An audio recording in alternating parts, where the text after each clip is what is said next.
We will now move on, and we will, Representative Robbins, if you could please get ready to present your bill, which is House File 173. So Representative Robbins will move House File 173. Before we get into the Robbins bill, just a couple announcements here. Wednesday's tax committee, that'll be tomorrow. We have a Joy bill, House File 5, and then a Swedzinski bill, House File 9, then a Norris bill, House File 385. And then we go into Thursday, and we have a Davids bill on data centers, and then a Norris bill, property tax abatement for land bank property allowed. That's for this week, and then we'll be working on agendas for the next week. So Representative Robbins moves House File 173. That would be laid over for possible inclusion. Yes, Mr. Chair. Okay, thank you, Representative Robbins. Please present your bill. Thank you, members. I appreciate the opportunity to present this bill. This is, I think, the third time I've presented this bill, and I believe a colleague from previous sessions, Representative Anderson, has carried this bill.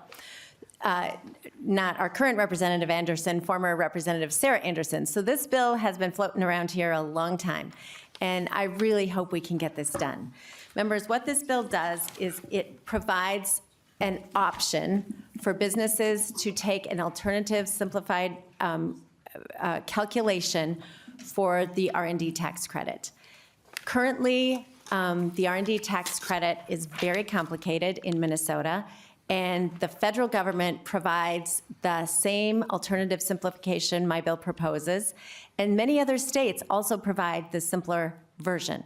California, Texas, Iowa, Massachusetts, and Wisconsin, and there may be others since I last did the research, also provide this alternative simplification. It makes it much easier for companies to take advantage of the R&D tax credit, and it's only for research and development that happens in the state of Minnesota. So we're incentivizing companies to do their R&D here rather than in other states where they get the simplified tax credit. And the reason that this simplification is really important is because the old method is 40 years old. So companies have to dig back to calculate the base to what their, it's kind of crazy. They have to go all the way back to 1984 and look at what their R&D expenditures were during the years 1984 through 1988 and divide it by their total Minnesota gross receipts from those same 4 years. And then they can calculate the full base, and it's crazy. Most people don't have records going back that far. Records were not necessarily electronic back that far. It's very complicated for companies to take advantage of this credit in Minnesota, and it usually necessitates an audit because the records are not very accessible. And so then they also have to pay for an audit, and it's a very cumbersome thing. So members, I hope that we all agree that R&D is very important for driving economic growth in our state, and that we should provide, this is just an option.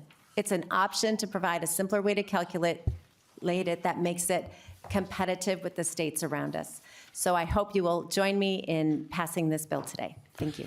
Thank you, Representative Robbins. Just kind of get a lay of the land here. We have, I think we have two proponents who would like to testify, Mr. Brian Cook and Mr. Gavin Hansen. Is there anyone else who wishes to testify on behalf of the bill? Is there anyone who wishes to testify with concerns on the bill? Okay, so I think Mr. Cook and Mr. Hansen know what that means, so come on up. And then when we get done with the testimony, I'll ask the department if they'd like to weigh in with any thoughts. Where's the department? Oh, you're way back there, okay. They might have an opinion on this one. That's, and we want that. All right. We want that. Kind of exciting, really. What a concept. If you think about it. Yeah. Okay, please state your name and who you represent for the record, please, sir. Thanks, Chair Davids, members of the Taxes Committee. My name is Brian Cook. I'm the Director of Tax, Fiscal Policy, and Elections for the Minnesota Chamber of Commerce. Chamber is a statewide organization representing more than 6,300 businesses of all sizes who employ more than 500,000 employees. We support policies that best position our state for future success by advancing a competitive business climate to encourage a growing economy. This morning, I would like to share our support for Representative Robbins' House File 173. Innovation has been an important component of Minnesota's past economic success, and it will be one of the keys for our future. Businesses that innovate and create new products and services tend to be more profitable and stronger than companies that do not. Our members consistently share the importance of the R&D credit and their ability not only to keep R&D jobs here, but to grow their R&D activity in the state. The Chamber is looking forward to having more conversation on the R&D tax credit in coming weeks in this committee. While we've heard from many businesses on the importance of the R&D tax credit, we have also heard from businesses, especially from our small and mid-sized companies, on the difficulties of calculating the credit. As Representative Robbins explained, under current law, the base year for the calculation of many companies is from 1984 to 1988. So for example, if a 40-year-old company with R&D activities and sales tax revenue from that period wants to claim R&D tax credits in 2025, the company would have to look back to records from 37 years ago to properly calculate and claim the R&D tax credit. I think those records would be older than some of the members of the committee. This task can be extremely difficult and burdensome. Page 8 of the 2017 OLA Minnesota Research Tax Credit Report can give you more of a visual on the complexity. Representative Robbins addresses this issue by having Minnesota join other states like California, Iowa, and Massachusetts in providing an alternative method similar to the federal alternative calculation that was enacted in 2006. By providing this alternative calculation, many taxpayers can begin claiming the research credit for the first time or to increase the amount of credit claimed, which was the experience at the federal level. This will be especially helpful to many small and mid-sized companies in manufacturing industries and high-growth industries such as pharmaceuticals and software. So appreciate your time this morning. Look forward to the continued conversation on the research and development credit this session. Thank you, Mr. Cook. We'll now go to Mr. Hansen. Chair Davids and members of the committee, my name is, thank you for the opportunity to testify today in support of House File 173. My name is Gavin Hansen, and I serve as the Fiscal and Economic Policy Director for the Minnesota Business Partnership. MBP represents over 100 business leaders and executives whose companies collectively employ nearly 500,000 Minnesotans across a wide range of industries, making significant contributions to America's headquarters economy. Minnesota is uniquely positioned to be a national leader in research and development, with world-class institutions like the University of Minnesota and the Mayo Clinic, alongside a dynamic group of companies driving innovation in medical technology, manufacturing, aerospace, power sport vehicles, and food sciences. Our state has a strong foundation for R&D. According to the Department of Employment and Economic Development, Minnesota ranks first in medical device patents per capita, second in food patents, and third in health patents, a testament to the innovation happening right here. Minnesota was a pioneer in R&D tax policy, becoming the first state in the nation to adopt the R&D credit in 1981. Since then, 35 other states have implemented their own versions, and unfortunately, Minnesota has fallen behind its peers. However, there is renewed momentum to reclaim our leadership in R&D. With the rise of MedTech 3.0, Governor Walz prioritizing research and development in his latest budget, and his ongoing trade mission to Belgium, where he is actively discussing R&D opportunities with global companies, it's clear that the time to act is now. House File 173 takes a critical step towards simplifying and expanding the R&D credit, making it more accessible to businesses across Minnesota. Strengthening this credit will not only drive job growth in some of the most sought-after fields in the country, but also retain thousands of high-quality jobs already established here. At the Minnesota Business Partnership, we support policies that drive growth across the entire state, and few initiatives have the potential to do so as effectively as investing in research and development. If the Minnesota legislature prioritizes R&D, we can once again position our state as the nation's epicenter of innovation. Thank you for your time and consideration. I urge the committee to support House File 173. Thank you. Thank you. Any questions for the witnesses before we go to the author? Questions for Mr. Cook or Mr. Hansen? Okay, questions. Thank you, gentlemen. Questions for the author? Okay, with that, any wrap-up comments, Representative Robbins? Thank you, Mr. Chair and members. The time has come. We were the leader on R&D tax credit in 1981, and we have fallen behind, so it is time to make ourselves as competitive as our neighboring states to make sure that world-class research is being done in Minnesota. Thank you. Thank you, and I apologize. I should have gone first to Chair Gomez for some wrap-up comments, so you can wrap up again if you'd like. We're just wrapping If you need to wrap up after me, that's cool too. Chair Gomez. Thank you so much, Mr. Chair, and thank you, Representative Robbins. So yeah, this is we joined the legislature at the same time. Yes. We've served on the tax committee together now for 6 years. This is going to be our 7th year together.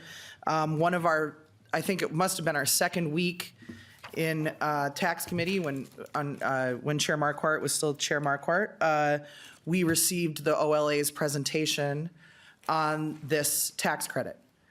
So you've brought forward modifications to it 3 times. This is the 3rd time. Each time I've asked, how are we addressing the concerns from that 2017 OLA report? You're now the chair of a committee where you bring, you kind of make use of the OLA's information all the time. And so we're gonna go back again to the 2017 evaluation. And what it says is that, first of all, this tax does not pay for itself. This tax has an ill-defined purpose. Since 2017, they've been asking somebody, anybody, tell us what this is supposed to do so that we can figure out if it does what it's supposed to do. But there's no purpose statement, there's no intent laid out in the language that you have before us, just as every time this comes forward, there's that basic concern.